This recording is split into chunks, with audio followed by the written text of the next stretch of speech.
Bienvenue sur Africa 24 dans cette nouvelle édition de l'Africa Tonight. Voici les titres de l'actualité. Arrestation de 14 indépendantistes au Ghana. Ces personnes sont soupçonnées d'appartenir au Homeland Study Group Foundation, un groupe qui milite pour l'indépendance du Togoland. Les économies africaines menacées par la baisse des exportations. Le rapport de la Conférence des Nations Unies pour le commerce et le développement fait état d'une chute des exportations mondiales de matières premières vers la Chine. Une chute qui aura une conséquence sur la croissance des pays en développement. Et enfin, au Sénégal, la Banque nationale pour le développement économique vient en aide au secteur aérien. Un appui financier de 10 milliards de francs CFA a été alloué aux acteurs issus de ce secteur. Les détails dans ce journal. Mais tout d'abord, en Tunisie, l'Assemblée des représentants du peuple a rejeté ce mercredi 3 juin la motion portant sur le refus de toute ingérence étrangère en Libye. La motion proposée par le parti Destouriens libres n'a pas obtenu les 109 voix nécessaires à son adoption. Il y a eu en effet 94 voix pour, 68 voix contre et 7 abstentions. Lors du débat parlementaire, la présidente du PDL, Abir Moussi, a indiqué que la motion avait été fondée sur le principe du refus du Parlement tunisien de toute intervention militaire en Libye. Alors que son parti est accusé de recourir au soutien étranger, Abir Moussi reste ferme. Selon elle, ces accusations, je cite, ne sont que des tentatives pour dissimuler des contacts suspects du président du Parlement, Rached Ghannouchi, avec le président turc Recep Tayyip Erdogan en ce qui concerne le conflit libyen. Au Ghana, les indépendantistes du Togoland font de nouveau parler d'eux. 14 personnes ont été arrêtées le 30 mai dernier dans la ville de Kpando. Surprise en pleine réunion, ces personnes sont soupçonnées d'appartenir au Homeland Study Group Foundation, le HSGF, qui milite pour l'indépendance du Togoland, région héritée de l'ère coloniale. Les précisions d'Ashley Duprat et de Nelly Claude Bessard. Une montée de violence insurrectionnelle a été évitée au Ghana. 14 personnes ont été arrêtées le samedi 30 mai par les forces de l'ordre à Pando, dans la région de la Volta. Tous sont soupçonnés d'appartenir au groupe Homeland Study Group Foundation. D'après les documents que nous avons recueillis auprès d'eux, il s'agit d'une réunion de stratégie pour planifier la façon dont ils vont mener leurs activités dans la Volta et même dans la région d'Oti. Le Homeland Study Group Foundation, groupe indépendantiste ghanéen, a récemment fait parler de lui en hissant le drapeau de ce qu'il appelle le Togoland ou Togo occidental en mars dernier. La veille de l'indépendance du Ghana, ce drapeau a été hissé dans la cour du Conseil régional de coordination de la Volta. Depuis, les opérations à l'endroit des membres du groupe de Charles Kwame Kouzordi, surnommé Papavi en raison de son âge, se multiplient. Mais au-delà du séparatisme, les intérêts autour du Togoland pourraient s'avérer être économiques. Le pétrole, justement les nerfs de la guerre dans la région de la Volta, que le mouvement séparatiste HSGF appelle Togoland. C'est un problème lié au partage des ex-colonies allemandes entre la France et la Grande-Bretagne. Même si ces mouvements paraît un peu farfelu, les messages séparatistes symboliques dans cette région pétrolière dérange en haut lieu à Accra. Notons que le Togoland est un héritage de l'époque coloniale.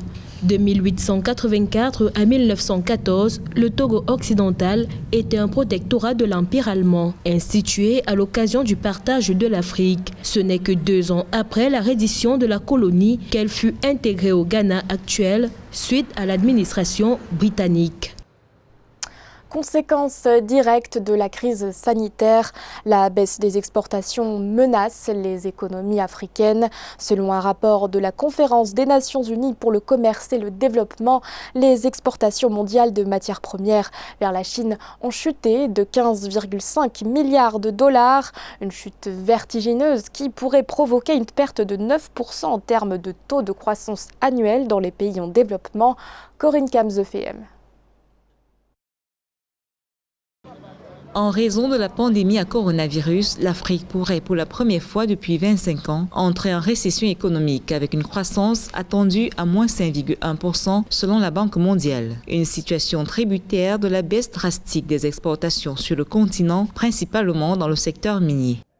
Il est donc important que le FMI, qui s'assure de la stabilité monétaire internationale, puisse décidément intervenir et de manière forte.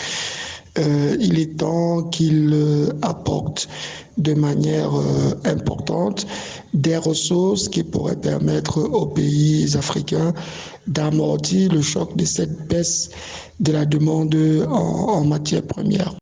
Premier partenaire commercial de l'Afrique depuis plusieurs années, avec un volume d'échanges estimé à plus de 200 milliards de dollars en 2019, la Chine a reçu de plein fouet les effets néfastes de la pandémie, avec notamment un ralentissement dans la production. Désormais, les importations chinoises de matières premières devraient, selon la Conférence des Nations Unies pour le commerce et le développement, baisser de 46% par rapport aux prévisions initiales. Pour de nombreux pays africains dépendant des exportations des produits de base, cela équivaut à une perte de 9% en termes de taux de croissance annuel. Les importations de gaz naturel liquéfié pourraient chuter jusqu'à 10% en 2020, alors qu'on prévoyait une augmentation de 10% avant l'épidémie de Covid-19. Les importations de blé, quant à elles, devraient diminuer de 25%, soit 2 fois plus qu'avant la crise. Cependant, une bouffée d'oxygène pourrait s'observer dans les exportations de soja et de cuivre qui pourraient augmenter respectivement de 10 et 5,6 points de pourcentage selon les experts. Pour autant, les pays africains devraient rester vigilants et prendre à temps les mesures nécessaires pour endiguer au mieux la maladie à Covid-19 et réduire par ce fait son impact sur la production des matières premières. Le Gabon souhaite s'émanciper de sa dépendance au pétrole. Le 11 mai dernier, le pays a signé un accord avec deux sociétés australiennes, Apollo Minerals et Trek Metals, dans le cadre du projet Crusoe, un gisement minier pour la prospection du zinc et de plomb. Ce projet permet non seulement au pays de développer son secteur minier, mais aussi de diversifier son économie. Aïssatou Bari. Le Gabon, dans sa politique de diversification économique, a signé avec Apollo Minerals et Trek Metals pour la prospection de zinc et de plomb. Selon la convention minière signée entre les parties, la participation d'Apollo Minerals s'élève à 80%, tandis que Trek hérite de 10%. L'État garde 10% de participation en accord avec le nouveau code minier adopté en 2019. En 2019, le Gabon a même adopté un nouveau code minier qui renforce la part de l'État dans le secteur. En termes de protection et de rentabilité, le nouveau code peut attirer un niveau d'investissement allant à plus de 3 000 milliards de francs CFA, soit 4,5 milliards d'euros. Une opération qui concrétise le souhait de Libreville de développer son secteur minier afin de diversifier son économie encore très dépendante du pétrole. Le secteur minier gabonais peine à atteindre les 4% du produit intérieur brut. Le pays souhaite que la part de secteur dans le PIB monte à 2 chiffres à l'horizon 2025. La diversification de l'économie gabonaise repose sur la sortie de tout pétrole, c'est-à-dire une économie qui repose pratiquement sur 60% en termes de recettes et à 85% en ce qui concerne ses exportations. En ce qui concerne le secteur minier, il y a par exemple un nouveau code incitatif qui permet, n'est-ce pas, au Gabon à court ou moyen terme de pouvoir engranger quelques entrées en devises. Le Gabon souhaite devenir premier producteur mondial de manganèse grâce aux performances de la compagnie minière de Logoué, Comilog, filiale du français Eramet. La compagnie veut doubler ses exports pour atteindre plus de 7 millions de tonnes par an en 2023. Le secteur aurifère n'est pas à reste, l'État veut reprendre en main ce secteur stratégique. Au Sénégal, l'heure est à la relance du secteur aérien. La Banque nationale pour le développement économique a accordé un crédit aux acteurs du transport aérien. Un financement de 10 milliards de francs CFA leur a en effet été alloué pour amortir l'impact économique de la crise sanitaire à Ménégie.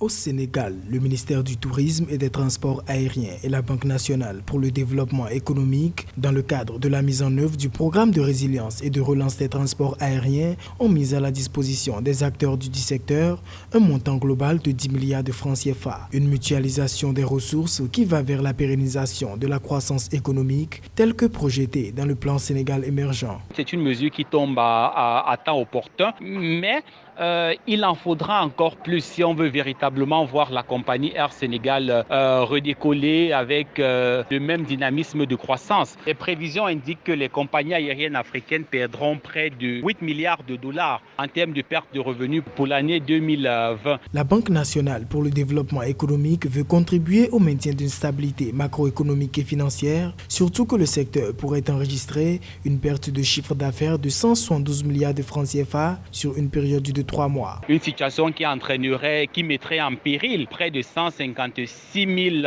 emplois au Sénégal. L'impact financier sera d'autant plus sévère que les restrictions aux frontières restent encore maintenues et elles perdurent. Le Sénégal a d'ailleurs récemment prorogé la fermeture de ses frontières jusqu'au 30 juin.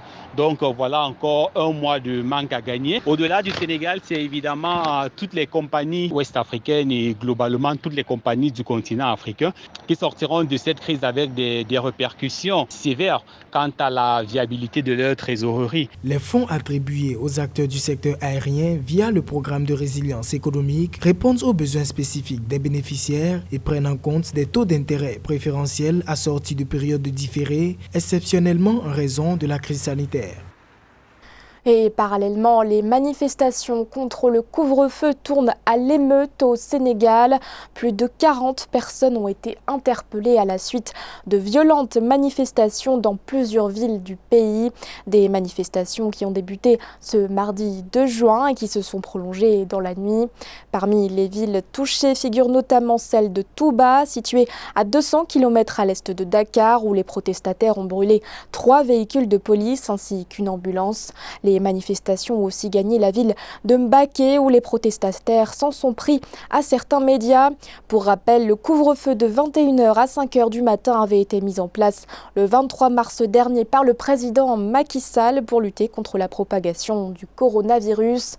Bien que le chef de l'État ait annoncé le 11 mai dernier un assouplissement des mesures, le couvre-feu a été prolongé jusqu'à la fin du mois de juin.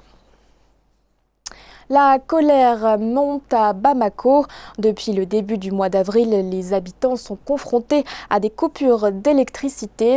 Face à ces délestages récurrents, les citoyens ont organisé une manifestation le 28 mai dernier devant la Direction générale de l'énergie du Mali. Un reportage de notre correspondant Mokhtar Bari. Depuis le début du mois d'avril, la ville de Bamako vit au rythme de coupures intempestives d'électricité. Des coupures allant parfois plus de 12 heures par jour dans certains quartiers de Bamako.